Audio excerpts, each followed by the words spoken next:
नमस्कार दोस्तों, welcome to सरकार स्टडी वेब्स एजुकेशन। चलिए अब हम बात करने वाले हैं वेब डिज़ाइनिंग के अंतर्गत यूनिट नंबर 4 की। यूनिट नंबर 4 के अंतर्गत हम जो है इंपॉर्टेंट क्वेश्चन के सॉल्यूशन देखेंगे। इसके पहले हमने जो है 1, 2 और 3 यानी कि 3 यूनिट तक हमने जो है सारी चीज़ें कवर कर ली है। अगर आपने वो वीडियो नहीं देखे हैं तो उनको आप जाकर देख लीजिए।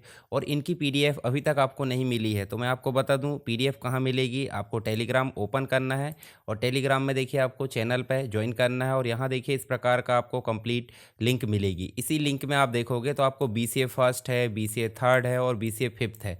इनमें आपको जो है कंप्लीट सब्जेक्ट के सॉल्यूशन की पीडीएफ मिल जाएगी बहुत ही नॉमिनल चार्ज में। अगर आप जो है पीडीएफ चाहते हैं तो इस पे जाकर आप क्लिक कर दीजिए या फिर इसी वीडियो के डिस्क्रिप्शन बॉक्स में भी मैं पीडीएफ की लिंक लगा दूंगा तो उसमें जाकर आप क्लिक करके ले सकते हैं। यहाँ देखिए सबसे पहला क्वेश्चन आपको मिल जाएगा, what is accessibility in web designing explain with reference to table. यानी कि वेब डिज़ाइनिंग में एक्सेसिबिलिटी और टेबल के संदर्भ में सारी चीज़ें आपको समझाना है। तो सिंपल अगर बात करें हम यहाँ पे तो एक्सेसिबिलिटी का मतलब क्या हो जाता है कि वेबसाइट सभी यूज़र के लिए उपलब्ध हो, यानी कि मोबाइल में हो या फिर आप बोले तो टैब में हो सकता है या फिर लैपटॉप में हो सकता है या फिर डेस्कटॉप में, सभी के लिए डिस्प्ले हो और सभी को जो है विजुअली अच्छे से दिखाई दे। हेयरिंग यानी कि हेयरिंग इम्पेयर्ड हो या जो अन्य डिसेबिलिटी है उसके लिए भी यहाँ पे उपयोगी हो, तो उसी को बोल देते हैं एक्सेसिबिलिटी। तो टेबल का उपयोग डेटा को ऑर्गेनाइज करने के लिए किया जाता है। जैसे कि उदाहरण के लिए हम इस प्रकार से देखें तो आपको रो और कॉलम की सहायता से डेटा को ऑर्गेनाइज करते हुए नज़र आ जाता है। तो जो सभी यूज़र के लिए रीडेबल होना चाहिए, अंडरस्टैंडेबल होना चाहिए, यानी कि एक प्रकार से समझने योग्य होना चाहिए, तब जो है इसकी एक्सेसिबिलिटी सफल हो पाती है। तो इसमें कौन कौन सी चीज़ें हमको ध्यान में रखना होता है, हम एक्सेसिबिलिटी के कुछ प्रिंसिपल्स या कुछ सिद्धांत यहाँ पर देख सकते हैं जो कि मुख्य रूप से देखें टेक्स्ट का अल्टरनेटिव होना चाहिए। मान लीजिए हमने कोई इमेज लगाए, ठीक है, तो हमने देखे थे हम एक IMG SRC से क्या लगाते थे, एक इमेज लगाते थे और उसमें देते थे URL। अब ये इमेज जो है एक इमेज जो है अगर डिस्प्ले ना हो तो उसके लिए हम क्या लगाते थे, आल्ट का जो एक एट्रीब्यूट लगाते थे ताकि इमेज अगर डिस्प्ले ना हो तो क्या हो, अल्टर जो है उसको डिस्क्राइब करते रहे। तो ये होना चाहिए आपका एक चीज़ें। दूसरी चीज़ें स्क्रीन जो है रीडर्स इसे पढ़ सकते हैं, ठीक है। जैसे अगर मान लीजिए इमेज नहीं दिखती है तो अल्टर के माध्यम से इसे समझा जा सकता है। दूसरी चीज़ क्या है, कीबोर्ड के थ्रू नेविगेशन होना चाहिए, वेबसाइट को कीबोर्ड से भी नेविगेट होना चाहिए। इसके अलावा आप देखोगे तो सेमेटिक HTML टैग होना चाहिए। जैसे कि उदाहरण के लिए टेबल हो, टेबल के बाद TH टेबल की हेडिंग हो। आप कैप्शन के लिए जैसे हेडिंग अगर देना है, उदाहरण के लिए हम अगर मान लीजिए एक टेबल बनाए और ये टेबल की हमको हेडिंग देना है, तो हम यहाँ पे अगर टेबल हेडिंग देना चाहते हैं तो उसके लिए हम कौन सा टैग लगाते हैं, कैप्शन। और हेडिंग देना उसके लिए लगाते हैं TH, ठीक है। हेडर और फुटर भी हम यहाँ पे दे सकते हैं। रीडेबल कंटेंट होना चाहिए, जैसे फ़ॉन्ट का साइज़ एक नॉर्मल रहना चाहिए, जैसे मान लीजिए 16 PT के आसपास या फिर 14 PT यहाँ पर होना चाहिए ताकि सभी लोग उसे पढ़ पाए। कलर ऐसा होना चाहिए कॉन्ट्रास्ट, जैसे कि बैकग्राउंड अगर वाइट है तो इसका कलर क्या होना चाहिए, ब्लैक होना चाहिए। या फिर अगर कलर वाइट है बैकग्राउंड का तो इसका कलर येलो या अपोजिट जैसे भी हो। तो हेडिंग वगैरह अच्छे से उपयोग की गई हो। फॉर्म एक्सेसिबिलिटी यानी कि इनपुट फील्ड हो, लेवल्स हो। जैसे मान लीजिए कोई टेक्स्ट फील्ड में नेम आपको इनपुट कराना तो उसके सामने इस प्रकार से नेम होना चाहिए ताकि सामने वाला समझ पाए कि इसमें नेम ही इनपुट करना है। एरर मैसेज क्लियर विजिबल हो ताकि समझ में आए कि क्या गलती हुई है। इसके अलावा टेबल एक्सेसिबिलिटी के अंतर्गत देखें तो वेब डिज़ाइनिंग का जो यूज़ है डेटा को ऑर्गेनाइज तरीके से दिखाने और एक्सेसिबल टेबल बनाते समय ध्यान देने योग्य पॉइंट यहाँ पे मुख्य रूप से देखने को मिल जाते हैं। तो यहाँ हमने अभी देखिए इसका कैप्शन होना चाहिए, मतलब हम अगर टेबल बना रहे तो उसका हमको कैप्शन यहाँ पे लेना होता है। कैप्शन टैग के माध्यम से हम हेडिंग के लिए TH ले लेते हैं और बाकी के लिए हम TD ले लेते हैं, ठीक है। और ये जो कंप्लीट बनी है इसके लिए हम क्या ले लेते हैं, TR ले लेते हैं। और यहाँ पे जो कंप्लीट चीज़ें हैं, जो कंप्लीट बना है उसके लिए हम ले लेते हैं टेबल। तो ये टेबल के सभी एक एलिमेंट हो जाते हैं जो स्पेशली यहाँ पे यूज़ किए जाते हैं एक्सेसिबल बनाने के लिए यूज़र के अनुसार। बॉर्डर हमको विशेष रूप से ध्यान देने योग्य होना चाहिए, जैसे जो आसपास जो बॉर्डर आई है ये बॉर्डर भी होना चाहिए। बॉर्डर अगर नहीं रही तो यहाँ पे समझ में नहीं आएगा कि टेबल बना हुआ है। तो टेबल बनाने के लिए हमने देखे थे टेबल लगाते हैं और बॉर्डर के लिए हम बॉर्डर एट्रीब्यूट लगाते हैं। कैप्शन देने के लिए देखिए कैप्शन लगाए, कैप्शन को क्लोज करें, जो भी हेडिंग देना वो दे दिए। TH हेड हमने लिए हेडर के लिए, मतलब जो रोल नंबर नेम और मार्क्स के लिए हमने टी हेड ले लिए और यहाँ पे हमने जो है टी आर के अंतर्गत के ले लिए एक रो बना ली है कंप्लीट वाली। उसके बाद हमने टी एच का स्कोप कॉल्स ले लिया और रोल नंबर और टी एच को बंद कर दिए। दूसरा हमने नेम ले लिया, तीसरा हमने मार्क्स ले लिए और इस टी आर को क्लोज करके हमने टी हेड को क्लोज कर दिया, यानी कि हेडर यहाँ कंप्लीट हो चुका है टेबल का। फिर बॉडी ले लिए, तो बॉडी के अंदर एक और टी आर लिए, फिर इसके अंदर रिकॉर्ड फिल कर दिए 1 अरविंद 95, ठीक है, और टी आर को क्लोज। फिर सेकंड रिकॉर्ड ले लिए 2 एनम, इसके अलावा देखिए यहाँ पे आपको 90 देखने को मिल जाता है और टी आर को क्लोज कर दिए। तो ये टी बॉडी यहाँ पे क्लोज हो गया और टेबल भी क्लोज हो गया। तो ये इस प्रकार से हमको व्यवस्थित तरीके से टेबल को बनाना होता है। तो कैप्शन यहाँ पे मुख्य रूप से टेबल का टाइटल प्रोवाइड कर देता है, जो स्क्रीन रीडर इसे अनाउंस करते हैं। टी एच टेबल का हेडर हो जाता है, रो डिफाइन करता है, कॉलम। इसके अलावा स्कोप एट्रीब्यूट के अंतर्गत आप देखोगे तो टी एच स्कोप कॉलम्स, यहाँ कॉलम हेडर हो जाता है और टी एच स्कोप रो मतलब रो हेडर हो जाता है। इसके अलावा अवॉइड लेआउट टेबल, सिर्फ डिज़ाइन के लिए टेबल का यूज़ ना करें। इसके अलावा देखिए बेनिफिट्स इसके क्या क्या है। Screen readers user table data पढ़ सकते हैं, कीबोर्ड द्वारा भी इसे आसानी से एक्सेस किया जा सकता है। वेबसाइट प्रोफेशनल, इंक्लूसिव और एसईओ फ्रेंडली बनती है। मुख्य रूप से अगर देखें तो शॉर्ट आंसर के अंतर्गत आपको देखने को मिल जाता है सारी चीज़ों का निचोड़। तो वेब डिज़ाइनिंग में एक्सेसिबिलिटी का मतलब क्या हो जाता है, वेबसाइट सभी यूज़र के लिए यूजेबल और रीडेबल होना चाहिए। टेबल का यूज डेटा दिखाने के लिए, एक्सेसिबल बनाने के लिए कैप्शन, टी एच और टी हेड, यहाँ टी बॉडी और स्कोप एट्रीब्यूट का उपयोग करना चाहिए। प्रॉपर आल्ट टेक्स्ट का उपयोग करें, लेबल और सिमेंटिक एचटीएमएल का यूज़ करके।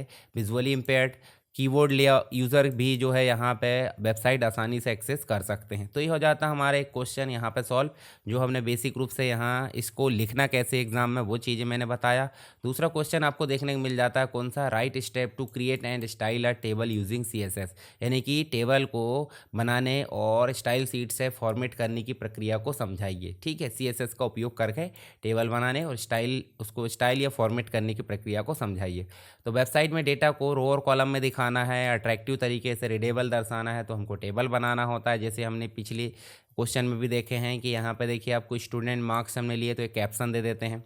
मान लीजिए यहाँ पे हमने क्या दे दिए, कैप्शन, तो ये कैप्शन आ गई। उसके बाद हमने आपको देखने मिला टी हेड ले लिए, टी हेड के अंतर्गत टी एच ले लिए तो ऐसे बोल्ड आ गया। और इसका बीजी कलर लेने के लिए हमने CSS डिफाइन करे, आगे देखेंगे। फिर उसके बाद टी बॉडी के अंतर्गत एक TR लिए, इसमें सारे TD ले लिए, फिर दूसरा TR ले लिए, सारे TD, तीसरा TR ले लिए। ऐसे करके मल्टीपल TR ले सकते हैं और लास्ट में टी बॉडी को हम क्लोज कर देंगे और साथ ही हम जो है टेबल को भी क्या कर देंगे, टेबल को भी क्लोज कर देंगे। तो इस प्रकार हमारा कंप्लीट टेबल यहाँ पे बन जाता है। अब इसको फॉर्मेट करने के लिए देखिए टेबल बनाने का तो नॉर्मल तरीका है जो हमने पिछली क्लास में देखे, टेबल कैप्शन टी हेड ले लिए, TR ले लिए तो सारी हेडिंग आ गई। फिर TR को क्लोज करें, फिर टी बॉडी ले लिए तो सारी जो है आपको देख रही है यहाँ से जो बाकी रिकॉर्ड है वो आ चुके हैं, दूसरा आ गया और तीसरा लेना चौथा लेना वो भी आ जाएंगे। इसके बाद हम इसे फॉर्मेट करना चाहते हैं तो हम जो है बॉडी मतलब एक हम जो है एक .css नाम से एक अलग फाइल ले सकते हैं और एक हम जो है जो आपका हेड रहता है यानी कि HTML का हेड सेक्शन रहता है वहाँ पे हम जो है स्टाइल एट्रीब्यूट स्टाइल टैग का उपयोग कर लेते हैं ऐसे। ठीक है, ऐसे स्टाइल टैग का उपयोग कर लेते हैं और इसी के अंदर हम जो है क्या उपयोग कर लेते हैं, जैसे टेबल हमने डिफाइन कर ली, टेबल एलिमेंट, इसके अंदर करली ब्रैकेट लगाए और जो भी चीज़ें डिफाइन करना कर ली और यहाँ से TH लिए, TD ले लिए, सारी चीज़ों को हमने एक एक करके डिफाइन कर दी। जैसे उदाहरण के लिए हमने बॉर्डर ले लिए, कॉलैप्स, बॉर्डर कॉलैप्स जो है क्या रहना चाहिए, कॉलैप्स प्रॉपर्टी रहना चाहिए, यानी कि बॉर्डर्स को मर्ज करता है ये। विड्थ इसकी कितनी होनी चाहिए, 60% होना चाहिए पूरी विंडो में, टेबल की विड्थ सेट करता है ये सब कमेंट है जो आपका स्लैश स्टार से ली गई है, मल्टी लाइन कमेंट है तो आप इसका उपयोग भी कर सकते हैं। मार्जिन ले लिए 20 पिक्सल और ऑटो मतलब टॉप और बॉटम और लेफ्ट और राइट में आपको इस प्रकार से देखने को मिल जाती है, सेंटर अलाइनमेंट हो जाता है। दूसरा हमने TH और TD के लिए क्या ले लिया, बॉर्डर ले लिए इस प्रकार से, चारों तरफ की पैडिंग ले लिए और टेक्स्ट अलाइनमेंट ले लिए। कैप्शन के लिए क्या ले लिए, फॉन्ट साइज, फॉन्ट वेट और मार्जिन बॉटम ले लिए। फिर टेबल की हेडर स्टाइल के लिए क्या ले लिए, TH में बैकग्राउंड कलर इसका अलग हो जाए, जैसे कि हमने अभी देखे उसका कलर ग्रीन हो जाता था और कलर इसका वाइट हो जाना चाहिए, कॉन्ट्रास्ट यहाँ पे अपोजिट। उसके बाद जेब्रा जो स्ट्रिपिंग हुआ है उसके लिए हमको TR का जो nth चाइल्ड है इवन नंबर, इवन के हिसाब से आपको बैकग्राउंड कलर अलग हो जाना चाहिए, तो जेब्रा क्रॉसिंग जैसे चीज़ें नज़र आ जाती है। और जब भी हम टेक्स्ट उसके ऊपर ले जाए तो TR का हॉवर क्या हो जाना चाहिए, इसका बैकग्राउंड कलर माउस के हिसाब से चेंज हो जाना चाहिए। तो कंप्लीट एग्जांपल आप देख सकते हैं, देखिए हमने जो पूरा टेबल यहाँ पे बनाए और टेबल बनाने के बाद जो है यहाँ पे क्या करें हैं, पहले तो हम जो है स्टाइल टैग ले लिए हेड के अंदर, देखिए टेबल को फॉर्मेट कर लिए, टीएच और टीडी को फॉर्मेट कर लिए, कैप्शन को फॉर्मेट कर लिए। जो हमने एक एक करके देखे थे सारी चीज़ों का कंप्लीट एग्जाम्पल आपको एग्जाम में लिखना है और शुरू में जो टेबल आया था उस प्रकार का आउटपुट आपको बनाना है। टीएच यहाँ पे ले लिए, टीआर का nth चाइल्ड ले लिए, उसके बाद आप जो है टीआर का हावर ले लिए, उसके बाद यहाँ पे स्टाइल को क्लोज कर दिए, हेड को क्लोज कर दिए, फिर बॉडी में जाके आपको टेबल को बनाना है। तो ये टेबल जो है मैंने अभी बनाकर दिखा, वही टेबल आपको यहाँ पे फिर से कोडिंग बनाना है। तो एग्ज़ाम में इस प्रकार से आपको लिखना है। तो CSS का उपयोग HTML टेबल को अट्रैक्टिव रीडेबल बनाने के लिए यहाँ पे किया जाता है। टेबल को स्टाइल करने के लिए हम देते हैं border, padding, text alignment, background colour, caption style, alternative, row colour और हावर का इफेक्ट उपयोग किया जाता है। तो CSS से टेबल प्रोफेशनल और यूज़र फ्रेंडली नज़र आता है। तो ये हो जाता है आपका सेकंड क्वेश्चन का आंसर। कुछ इस प्रकार से आपको यहाँ पे लिखना है। उसके बाद अगर आपको क्वेश्चन आता है ऐसे, explain the difference between tabular data and layout table. तो टेबुलर डाटा होता क्या है? टेबुलर डाटा का मतलब जो इस प्रकार से आपको दिख रहा है, टेबल के फॉर्म में जो डाटा लिए गए हैं, जैसे उदाहरण के लिए हमने रो लिए, ये कंप्लीट क्या हो गई आपकी रो हो गई, और जो कंप्लीट हो गया वो हो गया आपका कॉल्स यानी कि कॉलम, और जो छोटे छोटे डिब्बे दिख रहे हैं वो हो गए आपके सेल्स। ठीक है, तो इस प्रकार से अगर डेटा उपयोग किया जाता है आपका, या फिर इस प्रकार से डेटा अरेंज किया जाता है, उसे हम बोल देते हैं टेबुलर डाटा, रो और कॉलम के अनुसार सिस्टमेटिक तरीके से। पर दूसरी चीज़ हमको देखने को मिल जा रही है, पूरी स्क्रीन को अगर हम जो है अलग अलग पार्ट में बांट देते हैं। तो देखिए हमने हेडर का पार्ट अलग बांट दिया, उसके बाद नेविगेशन बोले तो होम अलग हो जाना चाहिए, अबाउट अलग हो जाना चाहिए, इसके अलावा आपका कॉन्टेक्टस अलग हो जाना चाहिए, सर्विसेज अलग हो जाना चाहिए। तो ये सभी के लिए हम जो है अलग अलग नेविगेशन ले लिए पार्ट। फिर उसके बाद बॉडी, ये लेफ़्ट साइड के हमने ले लिए, ये मेन बॉडी एरिया ले लिए, और ये दे दिए हमने राइट बॉडी एरिया। तो इस प्रकार से हमने यहाँ डिफाइन कर दिए। और दूसरा नीचे जो है वेबसाइट बनाया किसने है, कॉपीराइट वगैरह सारी चीज़ें हमने ले लिए फुटर के माध्यम। ठीक है, तो ये इस प्रकार से अगर पूरा डिस्प्ले या पूरी विंडो को हम जो है यहाँ पे व्यवस्थित करते हैं तो उसे हम बोल देते हैं लेआउट। ठीक है, पूरी विंडो को हमने लेआउट कर दिए। जैसे मैं नॉर्मली अगर देखूं तो यहाँ पे हम गूगल को ओपन करते हैं, और गूगल ओपन करके हम जो है यहाँ पे क्या करते हैं, sarkarstudywaves.com ओपन कर लेते हैं। और यहाँ देखिए आपको सिंपल दिखेगा, देखिए मेन जो हेडर है, हेडर के ऊपर भी एक छोटा सा हेडर है, यहाँ देखिए नेविगेशन दिया हुआ है, और यहाँ पे आपकी बॉडी दी है, और उसके बाद देखोगे नीचे तो आपको फुटर देखने को मिलेगा। तो ये सब क्या है, ये सब मुख्य रूप से अगर देखें तो ये सब आपको देखने को मिल जाता है लेआउट। मुख्य रूप से अगर देखें तो ऐसे हम जो है टेबल के फॉर्म में डायरेक्टली डेटा अरेंज कर सकते हैं, दूसरा हम जो है पूरी स्क्रीन को लेआउट फॉर्म में बदल सकते हैं। तो दो चीज़ें आपको समझ में आई, दोनों के मध्य आपको अंतर देखने को मिल जाता है। तो यही क्वेश्चन में पूछा गया था। तो अगर उद्देश्य की बात करें तो टेबुलर डाटा जो है मुख्य रूप से डेटा को ऑर्गेनाइज और स्ट्रक्चर तरीके से दिखाता है, और लेआउट टेबल जो है पेज लेआउट डिज़ाइन करना, जैसे हेडर है, साइड बार है, फुटर अरेंज करना, ये इसका उद्देश्य होता है। कंटेंट की बात करें तो tabular data numbers, text, record, statics इनको दर्शाता है, और यहाँ पे टेबल जो लेआउट है वो आपको इमेज है, मेनूज़ है, बटन है, कंटेंट ब्लॉक्स है, इनको दर्शाता है।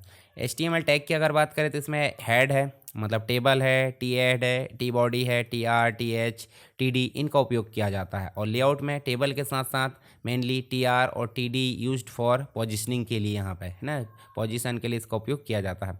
फिर एक्सेसिबिलिटी की अगर बात करें तो screen readers assistive tools easily read कर सकते हैं। यहाँ पे एक्सेसिबिलिटी में प्रॉब्लम होती है क्योंकि डिज़ाइन ओनली टेबल सेमेंटिक नहीं होते हैं, लेआउट यहाँ पे डिफाइन किया जाता है।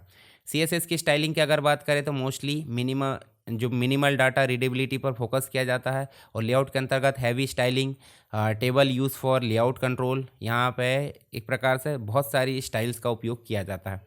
SEO फ्रेंडली की अगर बात करें तो यस, सर्च इंजन डेटा समझ सकते हैं जो टेबुलर डाटा उसमें, और यहाँ पे सर्च इंजन डेटा को नहीं समझ सकते क्योंकि यहाँ पे कंटेंट डेटा नहीं मानते हैं। नेक्स्ट है एग्जाम्पल की अगर बात करें, student marks, table, product, price list tabular data हो जाता है। और लेआउट के अंतर्गत आप देखोगे तो आपको page, header, side bar, footer, arrangement using table इस प्रकार से देखने को मिल जाता है। तो अगर सीधे सीधे बोले तो टेबुलर डाटा का उपयोग डेटा को स्ट्रक्चर रीडेबल तरीके से दिखाने के लिए किया जाता है, जैसे स्टूडेंट मार्क्स, प्राइस लिस्ट वगैरह। लेआउट का उपयोग किया जाता है पेज डिज़ाइन के लिए, header, side bar, footer, arrangement के लिए। टेबुलर डाटा सिमेंटिक और एक्सेसिबिलिटी फ्रेंडली होते हैं, जबकि लेआउट टेबल सिर्फ डिज़ाइन के लिए होते हैं। मॉडर्न वेब डिज़ाइन में CSS लेआउट से रिप्लेस कर दिए जाते हैं। इसके अलावा देखिए नेक्स्ट क्वेश्चन मिल जाता है आपको, what is a frame set, explain how to create a frame set with example. Frame set क्या है, इसे कैसे बनाते हैं समझाइए। जैसे हमने पहले भी देखे थे तो वही क्वेश्चन फिर से रिपीट हुआ है। तो यहाँ पे फ्रेम सेट क्या है भाई, फ्रेम सेट मतलब मुख्य रूप से HTML का एक फीचर है जो अभी वर्तमान में इसका उपयोग बंद हो चुका है। आई फ्रेम यहाँ पे देखने को मिल जाता है। तो यहाँ वेब पेज के अंतर्गत मतलब एक ही स्क्रीन पर देखिए यहाँ आपको देखने को मिल जाएगा, एक स्क्रीन पर मल्टीपल वेब पेज अगर दिखाना है तो उसको हम जो है फ्रेम सेट के माध्यम से दिखा देते हैं। तो यहाँ नेविगेशन मीनू है, हेडर फुटर, अलग अलग कंटेंट दिखाने के लिए। HTML5 में फ्रेम सेट को यहाँ पे मतलब एक प्रकार से पुराना हो चुका है, पर आपके सिलेबस में है तो हमको यहाँ पे पढ़ना पड़ रहा है। तो हम यहाँ देखिए 1 2 3 4 इस प्रकार से भी दिखा सकते हैं। तो फ्रेम सेट बनाने के लिए हमको क्या लेना पड़ता है, फ्रेम सेट रो में दिखाना है। मान लीजिए रो का उपयोग मतलब ऐसे हमारा जो कंप्लीट विंडो है, अगर ऐसे दिखाना हमको 1 2 3 तो उसके लिए हम ले लेते हैं यहाँ पे रो। 2 में दिखाना तो हमने देखिए कॉमा लगा के 2 दे दिए, बोले तो 100 में एक दिखा देगा, और स्टार मतलब बाकी का बचा कंप्लीट उसके लिए। तो एक में आ जाएगा header.html एक पेज फ्रेम SRC के अंतर्गत, और दूसरे फ्रेम SRC के अंतर्गत content.html आ जाएगा। तो जो दूसरे में कंप्लीट बचा भाग है वो आ जाएगा। अगर मान लीजिए यहाँ 100 की जगह मतलब हम जो है क्या दे देते, विड्थ की जगह हम यहाँ पे 10% दे देते, कॉमा 40% दे देते, कॉमा 50% दे देते। तो यहाँ पे हम जो है 3 फ्रेम SRC लेना होता, 3 फ्रेम SRC यहाँ पे लेते, और रो मतलब यहाँ पे 10%, यहाँ पे 40%, यहाँ पे 50%। अब रो की जगह यहाँ पे हम ले लेते कॉल्स, तो कॉल्स के लिए ऐसे आते खड़े, ठीक है। तो ये हमको देखने को मिल जाता है।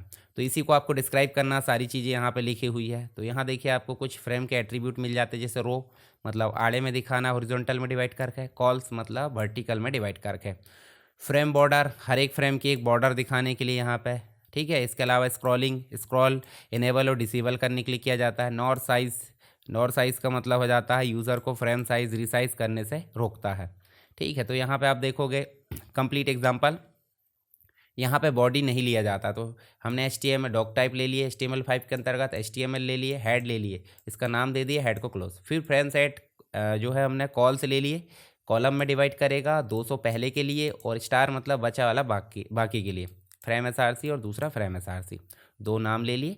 और यहाँ पे हमने नेम ले लिए मीनू और यहाँ पे मेन, ठीक है। और फ्रेम सेट को बंद करके यहाँ पे ले लिए। तो इस प्रकार से आपका शो हो जाएगा।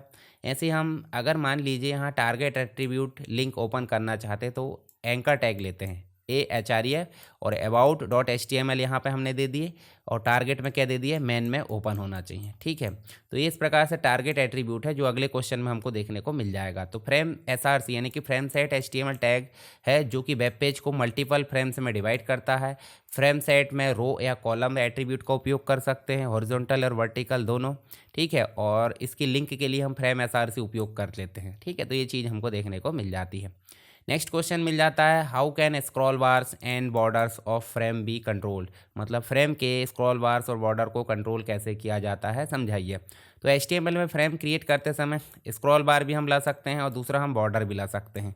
तो दोनों को लाने के लिए हम यहाँ पे देखें, फ्रेम के अंतर्गत हमको फ्रेम बॉर्डर मिल जाता है एट्रीब्यूट, जिसमें हम 1 मतलब बॉर्डर दिखाई देगा डिफ़ॉल्ट रूप से, और 0 मतलब बॉर्डर नहीं दिखाई देगा। तो इस प्रकार से 2 वैल्यू हम दे सकते हैं। कैसे, फ्रेम सेट तो हम जैसे कि वैसे लेंगे, दूसरा हम फ्रेम SRC भी वैसे लेंगे, लास्ट में हम एट्रीब्यूट जोड़ देंगे फ्रेम SRC के बाद में फ्रेम बॉर्डर, 0 मतलब बॉर्डर नहीं है, और फ्रेम बॉर्डर 1 मतलब बॉर्डर आपको ऑटोमेटिक देखने को मिल जाएगा, ठीक है। तो 2 चीज़ें हमको देखने को मिलती हैं। और स्क्रॉल बार के लिए भी सेम हम देख सकते हैं, यस और नो लेते हैं। स्क्रॉल बार हमेशा दिखेगा यस, और नहीं दिखाना है तो नो, इस प्रकार से जैसे आप देखोगे यहाँ पे। तो यहाँ देखिए ये तो ले ली हमने, ये फ्रेम SRC भी ले ली। उसके बाद हम फ्रेम बॉर्डर की जगह क्या ले लेते हैं, स्क्रॉलिंग नो मतलब नहीं, और स्क्रॉलिंग या ऑटो मतलब स्क्रॉल बार तभी दिखेगा जब कंटेंट फ्रेम से बड़ा हो। यस कर देंगे तो हमेशा दिखते रहेगा, ठीक है। हालांकि हमेशा दिखना अच्छी बात नहीं, जब ऑटोमेटिक करेंगे तभी होना चाहिए। तो ये कंप्लीट एग्जाम्पल आप देख सकते हैं, इसको एग्जाम में आप लिखोगे तो आपको नंबर मिलने वाले हैं, ठीक है। और जो विंडो है वो बना देना उस प्रकार से, जैसे फ्रेम रो में लेना है तो इस प्रकार, कॉलम में लेना तो इस प्रकार ले सकते हैं। एक्सप्लेन, नेक्स्ट क्वेश्चन है, explain the concept of targeting link in frame with example. तो टारगेट लिंक के बारे में यहाँ पे स्पेशली क्वेश्चन पूछा गया है। तो मल्टीपल फ्रेम होने पर हम जो है अगर लिंक पर क्लिक करते हैं तो स्पेसिफिक फॉर्म में या फ्रेम में कहाँ पे खुलना चाहिए आपकी लिंक, उसके लिए हम टारगेटिंग लिंक यहाँ पे उपयोग कर लेते हैं। कौन कौन सी चीज़ें, एक तो सेल्फ लेते हैं, जब हम थर्ड यूनिट में क्वेश्चन हल कर रहे हैं तो ये सारी चीज़ें हमने पढ़े थे। सेल्फ मतलब करंट फ्रेम में पेज ओपन हो जाएगा, ब्लैंक मतलब न्यू विंडो में ओपन होगा, पेरेंट मतलब पेरेंट फ्रेम में ओपन होगा, टॉप मतलब एंटायर विंडो में ओपन होगा, रिमूव फ्रेम और फ्रेम नेम यानी स्पेसिफिक फ्रेम में पेज ओपन हो जाएगा। तो जैसे एग्जांपल के लिए अगर देखें तो देखिए यहाँ देखिए ये आपको मिल जाएगा टॉप, ठीक है, इसके बाद ही मिल जाएगा पेरेंट और ये मिल जाएगा आपको खुद सेल्फ, ठीक है। और अगर नया विंडो में खुलना है तो आपको मिल जाता ब्लैंक, ठीक है, नया टैब में खुल जाएगा, ठीक है। जैसे उदाहरण के लिए हम अगर टैब पेज में चलें तो यहाँ हम देख सकते हैं, जैसे हम चलते हैं यहाँ पे, ये हमने चले और यहाँ हम जो है माइक्रोसॉफ्ट कोपायलट ओपन कर लेते हैं। ये कोपायलट हमने ओपन करे तो इसी में ओपन हो जाएगा, ठीक है। ये किसी कारणवश ओपन नहीं हो रहा अभी, वापस चलते हैं, हम कोई दूसरी साइट खोल लेते हैं। उदाहरण के लिए हम जो है गूगल न्यूज़ खोल लेते हैं, या फिर हम सीधे लिख लेते हैं यहाँ पे न्यूज़, ठीक है। या फिर यहीं पे लिख लेते हैं हम क्या, PGDCA ट्यूटोरियल, ठीक है। और यहाँ लिख दें PC पैकेजेस, या हम लिख देते हैं फंडामेंटल, चलिए PC पैकेज लिख देते हैं। ये हमने लिख दिया इस प्रकार से PC पैकेज। तो जैसे हमने PC पैकेज लिखे, देखिए यहाँ पे क्वेश्चन आ गया है यूट्यूब के अंतर्गत सरकार स्टडी वेब्स एजुकेशन में, तो आप ऐसे सर्च करके भी डायरेक्ट देख सकते हैं अगर चैनल पे नहीं जाते हो। अगर इसको हम ओपन करेंगे तो देखिए यहाँ पे इसी में ओपन हो जाएगा, देखिए यहाँ पे ओपन हो चुका है। पर मान लीजिए अगर मैं इसको कंट्रोल के साथ क्लिक करता हूँ तो देखिए न्यू विंडो में ओपन होता है, तो इसके लिए ब्लैंक लेना होता है, ठीक है। तो इस प्रकार की चीज़ें यहाँ पे देखने को मिल जाती है, ठीक है। तो यहाँ देखिए फ्रेम के अंतर्गत अगर मान लो हमको ऐसे देना है तो हमने दो दे दिए, कंटेंट और मीनू, और नेम दे दिए मेन और मीनू। और यहाँ पे हम जो है इसमें लिंक देना चाहते हैं, तो मेन मीनू के अंतर्गत हमने एक UL ले ली, अनऑर्डर्ड लिस्ट, दो लिस्ट आइटम ले लिए, जिसमें एक में अबाउट ले ली, एक में कॉन्टैक्ट ले ली। और खुलना कहाँ चाहिए, तो टारगेट में हमने दे दिए मेन में खुलना चाहिए, देखिए टारगेट में हमने मेन के अंतर्गत खुलना चाहिए, स्पेसिफिक दे सकते हैं, ठीक है। तो यहाँ पे ये चीज़ें देखने को मिल जाती है। तो स्पेसिफिक फ्रेम में ओपन करने के लिए हम एंकर टैग के अंतर्गत टारगेट एट्रीब्यूट को उपयोग कर लेते हैं। जैसे अबाउट कहाँ खुलना चाहिए, तो उसके लिए हमने टारगेट दे दिया, मेन के अंतर्गत खुलना चाहिए। तो ये हो जाता है, इस प्रकार से आपको हल करने को मिल जाता है। तो हमने यहाँ पे 4th यूनिट के अंतर्गत जो इंपॉर्टेंट क्वेश्चन उनको हल किए हैं। आई होप सारी चीज़ें आपको समझ में आ गई होगी।